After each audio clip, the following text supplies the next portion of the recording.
Hey guys, we're back live on lockdown as we kick off week number 4 of lockdown, and it's good that we're going into the new week with some new hope.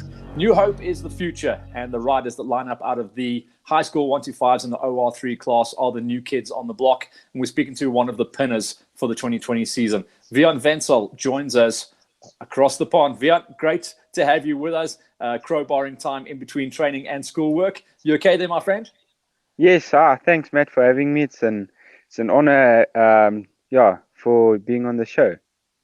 Absolutely perfect. Great to have you with us. I mean, we've been Yeah, watching thanks. you for the last while, just develop as a rider. And Yes. I mean, you couldn't have picked a scarier gate for this year. I mean, all the advertising Yeah, about you being the guest OR3s this year, terrifying, dude, yeah, terrifying. yeah. It's very terrifying because I'm actually the youngest in the class, and so it's a bit terrifying lining up against all those guys that's a bit older and has a bit of more experience. So yeah, the OR3 class is basically um like the 125 class from last year. So it's very competitive. It is. And I yeah, mean, but it's I look at your gate. There's probably 6 dudes on the day that could win. That everyone's that yeah, fast. there's yeah, everyone's fast there. Yeah. Tell me about obviously we keep an eye and obviously keep a focus on the GXCC side from our reporting side. But yeah, you've come from a little bit of motocross background. I was watching you at the MX track, and you've definitely got that motocross style. So that comes nicely across to the GXCCs, eh? Yeah, it's very nice because we did the launch video earlier this year at Aurora, which was actually a very nice race, and the track was very fun. And I like to train MX. I think there's a positive side for then going to race off road. So it's very as you can see, I think I've been training a few times at Teratopia lately, which has also been nice. So training there and going to off-roads is yeah, it's very nice. I think that's what a lot of the guys do as well. I mean, I'm good pals with most of the guys at the GXCCs, and a lot of the guys, even on the senior gates, are telling me that Mm, they have to throw in motocross at least once a week just to get that yeah, intensity where you're going to like beat your body up a bit. yeah, that's true. I think motocross is a bit more strain, puts a bit more strain on your body. So it's good training for off-road and then also going to race GXCZ. So yeah. At the beginning of the season, we'll stay on these shots as well because we're going to be talking about the CIT launch that we were involved in with you. And Yes. well, what a team, hey, and what a situation to come into because you've got a lot of youngsters around you, but you also got a lot of experience at the same time. Yes, well, Mary Grobler, he invited us to that team. We did the launch earlier this year, and it's honestly, it's my first team, and it's honestly the best team I could be at this stage. It's well, Mary, he put a lot of effort in it, and a lot of time, and yeah, the people there, they are so supportive. Over the weekends racing, everybody's there supporting the whole team, the pit stops, everything is just perfect. Like we said when we've been chatting before, CIT Husqvarna has had a good fielding, and the name has always been there from motocross. But Yes, I think because of GXCC and Farm Jam and events like that, off-road and cross-country lap racing has really become yes, where the big numbers are, isn't it?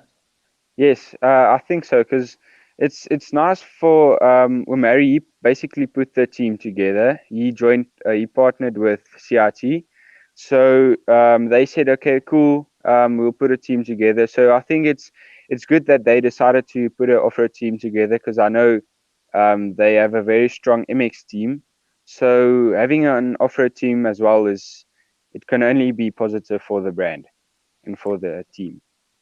So then we rolled early this year, super early, down to the GXCCs for round number 1. Firstly, how much training had you managed to get in? Because the calendar kind of caught a lot of dudes out this year, and maybe not everyone came to the gate feeling strong. What was your thoughts on that? Honestly, I was a bit nervous lining up in the OR3 Pros because it's my first year on the Pro gate. But I trained a lot off the bike and on the bike as well. So I was pretty prepared. And I also had a very good start, which just put a positive note to the beginning of my year and the racing year. So that was a big positive. And although I crashed at that race, which resulted in a DNF, I came back strong the next race. So yeah, I felt positive. You definitely put your name out there because not many people can say they almost outpulled a whole shot from Brad Cox because you were so close to Yeah, that one. yeah, I was very close. Close. I was so bummed of not getting the whole shot there, but oh well, that's racing, eh? I mean, he's a fast guy. Well, he crashed as well, by the way. Yeah, that's true, but yeah, that's how What racing is. about obviously coming out of round number one? You saw where your pace was. I mean, had it not been for the crash, you were definitely going to be challenging for a top five, if Yes, not higher. But coming out of that round, then you obviously tagged a couple of names and you saw where your competition was. On paper, yes, obviously your main competition, Davin Cocker, Peter Karam, and we've kind of dubbed him the Devastator, old Devin yes. Smith. Those guys are really going to be the big challenge for the rest of the season, aren't they? Yeah. Those guys, they are extremely fast. And just to name a few more names, I think Nardis Rabi, Storm for Yoon, and Ryan Pausa as well. They are also in the mix, which makes it a very competitive class. So yeah, if you go racing on a weekend, your hopes are high, and yeah, the speed is also high. So you just need to pin it. We were watching shots there just before we came to the still of you jumping. We were watching shots of Devin Smith. There's been a lot of talk about how loose that guy is. Obviously, he's on your gate. You probably in the same space as him when you're out there on the track. How actually loose is that dude? No, it's quite insane. He passed me at the first round there. I think at like kilometer 5 or something. He passed me down a section, and it was like it was so loose. He reminded me of Low Pretorius. He has kind of the same riding style as Low, but it's quite hectic, eh? Yeah, but he's so loose. Yeah. You seem to be a little bit cleaner. Your riding style reminds me very much of Storm Yun, very measured and a little bit more controlled, and also the way you position yourself on the bike, motocross, elbows up, sitting all the way on the tank. Yeah. That I had a crash back in 2018. I was in ICU for I think a week. I crashed at Rhino, so I think that had a result that I'm riding a bit safer now. Not pushing too much in the dust. So yeah, I'm riding a bit safer. Well, yeah, we're running for the whole season. I don't want to crash and then end my season. So I want to finish, be consistent, and yeah, get a good finish result. It was tough to see you have that and it was a break. It was a crack, but we can't say it was Yeah, a break. It was a crack to the wrist. But you seem to yeah. come back from that really quickly. I think it was only 3 weeks later I actually saw you at Farm Jam, and you were out there trying to see how it felt. How did it feel, by the way? Yeah. I mean, you It looked all right. was I think that Wednesday before the farm jam, I went to Rhino. I think I went. Yeah, I think Kenny was there earlier that day, but I was going basically just to feel if I can ride. I still had my brace on, just to feel if I'm able to ride, and luckily it didn't get sore anything. So yeah, we decided to roll out to farm jam, and yeah, it was also a very nice event. Great battles as well. So yeah, it's cool to have done that as well. Yeah, you got to mix it up, and obviously you Mm, needed to test how you were feeling because you didn't really get all the laps in at GXCC one that you wanted. yeah, Let's yeah. before we talk about GXCC two, the super highway as it's going to be termed for the rest of the season. Just talk to me about the setup and the spec on the bike that you're running this season because you wouldn't have had much time on that thing actually so far. The hour count won't be looking too bad at this stage, eh? Yeah, it's quite low to be honest. I got the bike earlier this year. I think only after New Year, like I think like the 5th or so. Yeah, we bought it from Fred from Askavana, South Africa. And yeah, it's a very nice bike. It's quite fast. So yeah, I raced 250 last year, but not too many races. So I'm still quite getting used to the 250, but I'm getting more comfortable at the moment now. Did you keep a stock? Most of the guys are just throwing a pipe on there, maybe tweaking the suspension and some nice sticky tires. What's your setup? Yeah, we got tremendous support from Henderson. So we put a few Dunlop tires on. They run exceptionally well, and yeah, sticker kit, and yeah, I got there was a FMF pipe on as well. So yeah, no need for that. And we did a few tweaks on the suspension, but not anything major. Not yeah. Nothing too flash. No, you Yeah, can't do too much to the 250s or they just blow up. yeah, that's true. So GXCC number 2, coming back in fighting fit and knowing it was going to be a fast, dusty race. You needed a good start, and it actually wasn't one of your better ones, was it? Yeah, it wasn't too bad. I think I was fifth in the first corner, and then I went, I think, second or third in the second corner. So I didn't have too bad of a start, but I would like the whole shot. I would have liked the whole shot. But yeah, I didn't have the terrible start, and yeah, just kept on fighting from there. It seemed like everyone was back at full fitness. No Brad Cox this time, but Yeah. Cocker looked like he was just unstoppable at that event. Yeah, he's flying. Honestly, he's one of the fastest guys I know. On any bike, he can ride any bike fast. But yeah, all of the competition is strong in the O3 Pro class. So it makes for tough racing and also exciting racing. You pulled back a much better result. I can see on the overalls there, you managed to drag yourself back up to be able to challenge for a top 5 on points. I think you really needed a recovery race like that. Probably not as high as you wanted to finish, but it was still a good run. Yeah, it was a very good race. Honestly, I think me and Ryan Paulson, we had a good battle early on, but then he pulled away a bit. But further, the race was very nice. The track layout was also very good. Fast, it was a fast track, so if you had the power, you could have gone fast. But yeah, we're going back to the drawing board and keep practicing. When we were out there doing the recce to find our camera points, there was a couple of spots out there where we were thinking about riders like you, all the crazy kids, and going, I wonder how far these guys are going to jump off this thing. Yeah, I think on that one photo, I think it was Action in Motion that took the photo. I sent it the one lap, and the next lap I was like, maybe I'm not gonna send it that big again. You won't know this, but when we were out there, because that was basically halfway marker of the farm, and you were out by the Ooms farm there. And when we were recceing that, just on the other side of the takeoff, there's a little house where the meerkats were living, and those guys must have been terrified all day because all the bikes were just hitting their house and ramping off it all day long. Yeah. No, it was a nice track there. It was. And tell me, I mean, I speak to a lot of the guys about that long, I think 2.3 kilometer straights.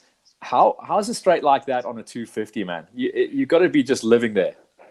Yeah, it's after a while you're like, when is this straight gonna end now? But the 250s are quite fast, so I don't know, 125 you're a bit more careful for braking the engine, because I know you can see the engine a lot easier.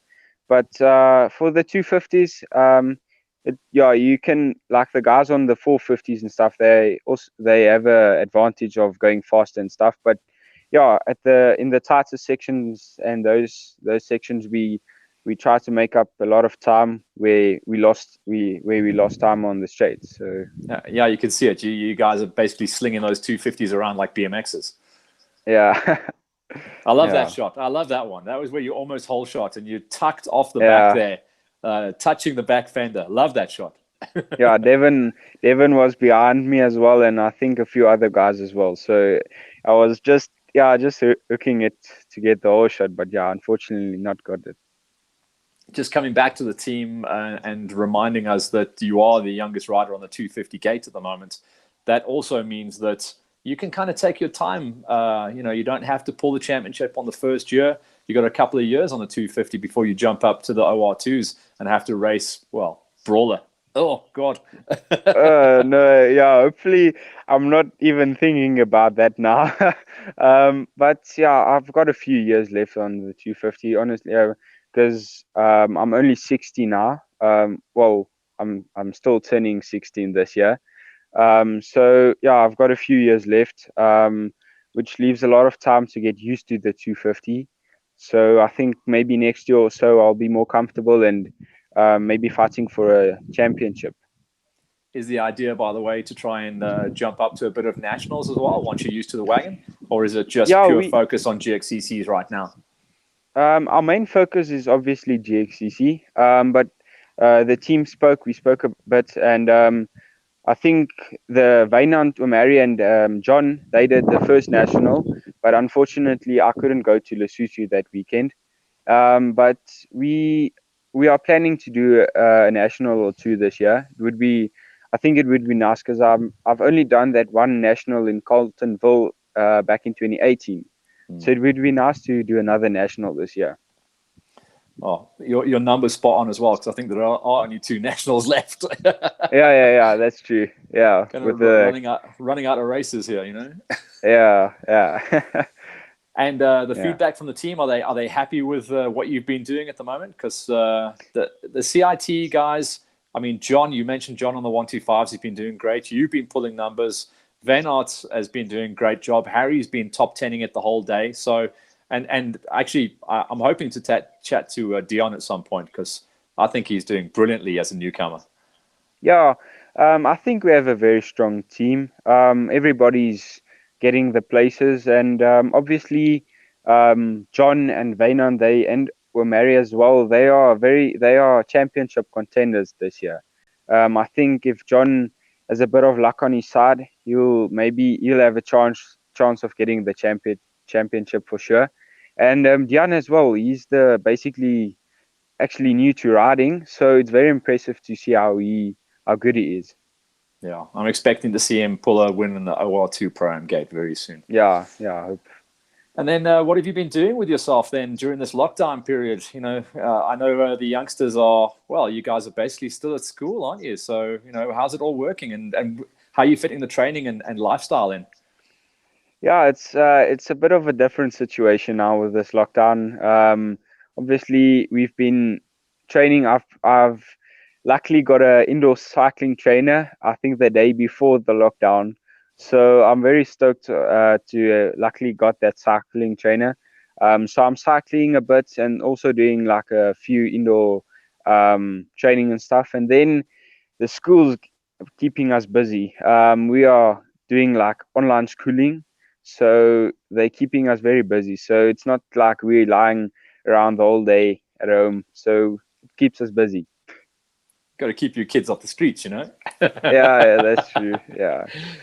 All right, brother. Well, it's been fantastic chatting to you. I don't want to keep you from your homework too much, but you've seen how we always end these shows. I want to hand it across to you. And if you've got anyone to do a shout out, the mic is yours, brother. Yeah. Thanks, Matt, for having me. And I just want to do a shout out to Umari for putting the CRT group together, and then also CRT Ascavana for all their help and their support, and then also from Henderson Racing Products. They gave us a huge amount of support, so just a big shout out to them, and then just a big shout out to all the supporters, all the families, and like those kind of people that come out to the weekend and support us, and then all the pit crew that keeps that helps us do our fast pit stops. So yeah, a big shout out to all those guys. That's awesome, Wian. Thank you once again for joining us. And you've got my number. Give us a shout if you need some advice, and hopefully we'll go racing sooner rather than later. Yeah, thanks, Sam. Thanks, Matt. Cool, brother. We'll chat soon. Cheers. Okay. Our next rider then, as we go out of the OR3s, is one of the pinners off the OR1, the pro category. And it's a huge Cinderella story, this as well. After coming off the Goons out of Wild Class just a couple of seasons back, moving forward into a support ride, and then picking up a factory ride. It's our pleasure tomorrow to start talking about our next rider live on Lockdown. The Ripper, Ryan Ripley, is live on Lockdown tomorrow at 2 p.m. to talk about getting the factory seat, coming back from injuries, and the big mix of being a pro racer and mixing up real-time work and family life. Join us tomorrow at 2 p.m. for The Ripper.